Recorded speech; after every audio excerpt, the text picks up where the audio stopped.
Okay. Well, first of all, Marty, I want to thank you for joining me.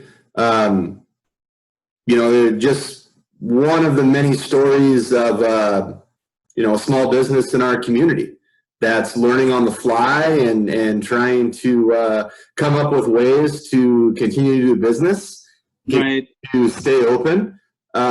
So thank you for joining me. Thank you for being open. Not only to necessarily just serve amazing food to people in our community, but also keeping people employed.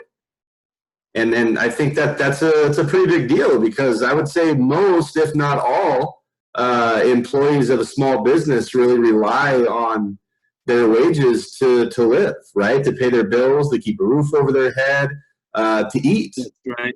And so small business owners, not only in our community, but around the country, they have a great burden right now.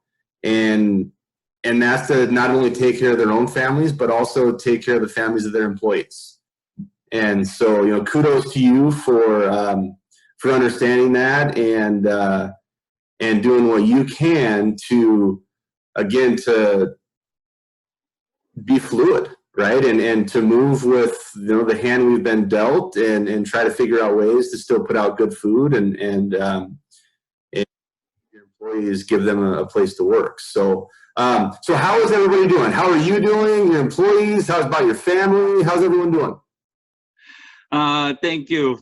Yeah, it's a little overwhelming now, since this, the COVID-19 situation is getting a little viral out there, and we're actually not doing so good, as of, we've done 1 week of delivery takeouts. Our sales has dropped about 25% to 30%.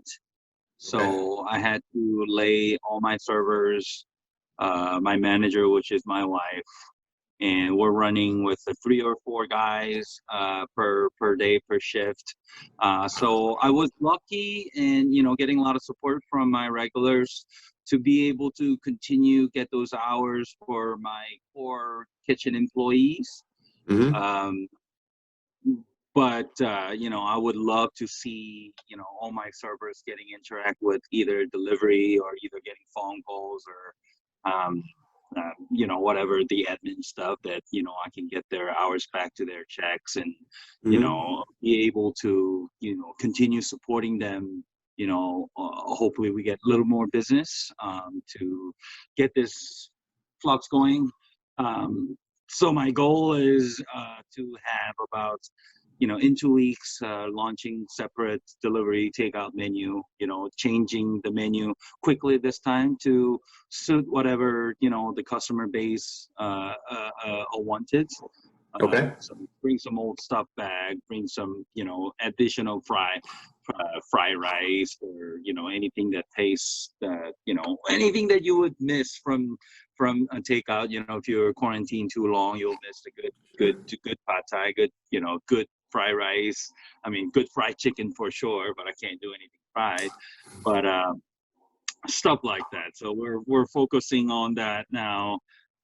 Just waiting for that SBA loan kicks in. So, without worrying anything, I can get these people back on the feet so I can survive and they can survive too. You guys have a pretty tight-knit bunch over there, huh? Like, right? Yeah. Tracy. I'm a regular for anybody that wants to know. I love Noodlezip. But I would imagine that wasn't an easy decision for you to make.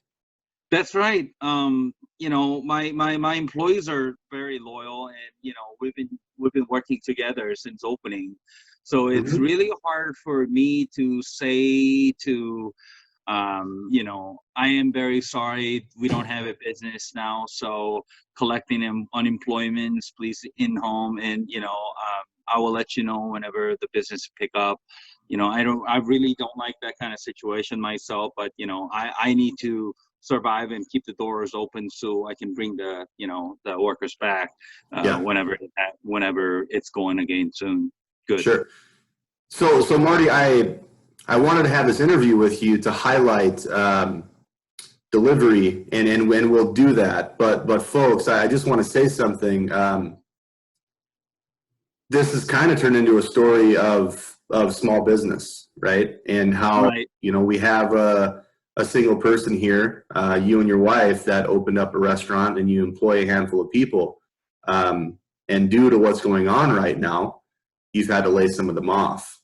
And those are people, those are members of our community. And regardless of what you think of COVID-19, whether you think it's just a bad cold or whether you think that it's far worse than that, when it comes to a story like this, I find that to be irrelevant, because the fact of the matter is restaurants are closed and people are hurting, whether it be financially, but as I had mentioned before, money is how they pay their bills, keep a roof over their head, and how That's right. they keep themselves, So it's my understanding that the experts, whoever they may be, say that the passing of COVID-19 through food is really hard. And I'll be honest, it's a hurdle that I need to get over myself in being 100% comfortable with getting it. Right. And getting food from a restaurant, and I think people need to hear that more and more, that it's okay. So, Marty, can you tell me what would be some of the say sanitary practices that you've put into place to help ensure the safety of your food and in turn the people eating it? Right.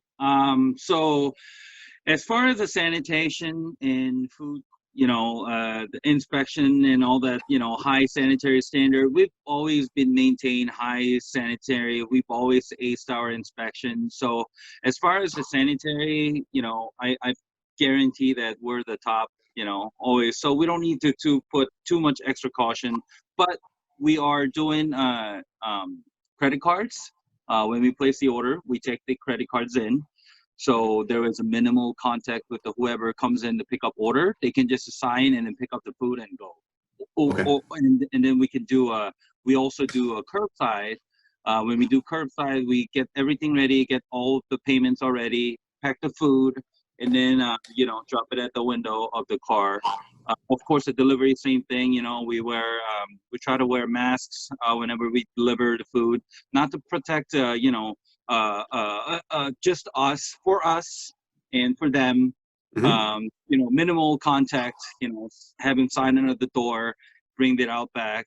And all my workers, I am getting logs of who's going into delivery, who is in contact. I got my list of, COVID-19 log where I have address for the deliveries. I get all my customers' name and the phone number just in case, I am hoping it's not, but in case, because we're a very busy restaurant, and when the takeout is going to get busy, then we'll get a lot more contact. So I'll make sure that our workers just going in and off.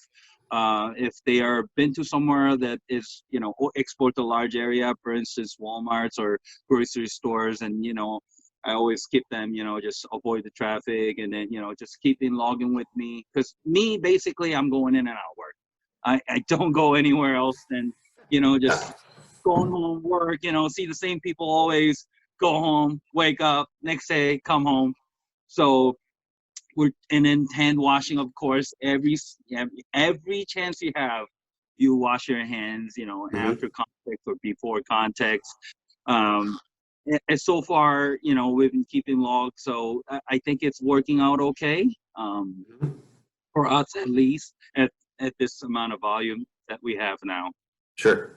And so again, I know that Noodlezip for a long time was dine-in only. You've been doing takeout for a while, which is now curbside. You're doing delivery. Can you tell us, is there what's the maximum distance you'll deliver? Is there a minimum order? Is there a delivery fee? What all that entails? Right.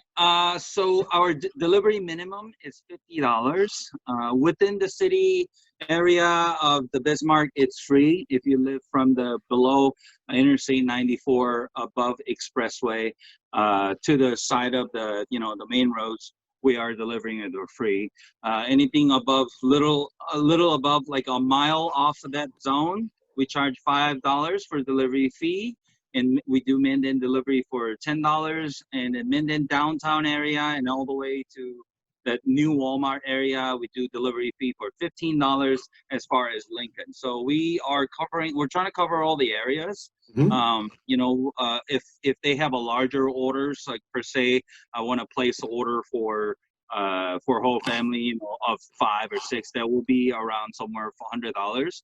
And then if they give me enough time to allow us to deliver, we're going far as Apple Creek, down south past St. Mary's as well. So we're trying to cover all the areas, you know, as possible, much as possible. There's no such a restrictions on delivery. Just there will be a $15 fee if you think we are like 5-6 miles away from us. Okay. And what are some dishes you're offering right now? We're offering full menu of 2020 as of right now, as you know, before we get the delivery menu set up. But you know, we've got a proper container this time for takeout only, so it's a sturdy, it's well plated, just as delicious as well. We are putting all the noodles in the separate with the soup. So if you order soup noodles, like per se our bestseller pho or shoyu ramen, we put all the components, pasta, meat, veggies on a one plastic bowl, and then we serve soup in separate containers, so you can heat the soup up and then pour it.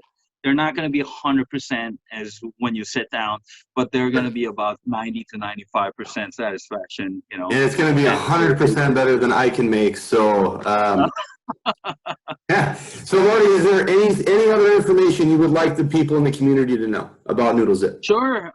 Yeah. I mean, it's not just for me. All the locally owned small business are in the in the face of whether they're closing door within a days. You know, sometimes it gets worse within weeks. You know, and then if this is a time, if you think you know, we have 10 people, and if I have 10 people, if I lay 5 people, you know, same thing will go to the other local restaurants, and you know, these people will lose job very quickly if if there's nothing going on. So if you really you know, be hopeful, and you know, we're finger crossed on our small business end.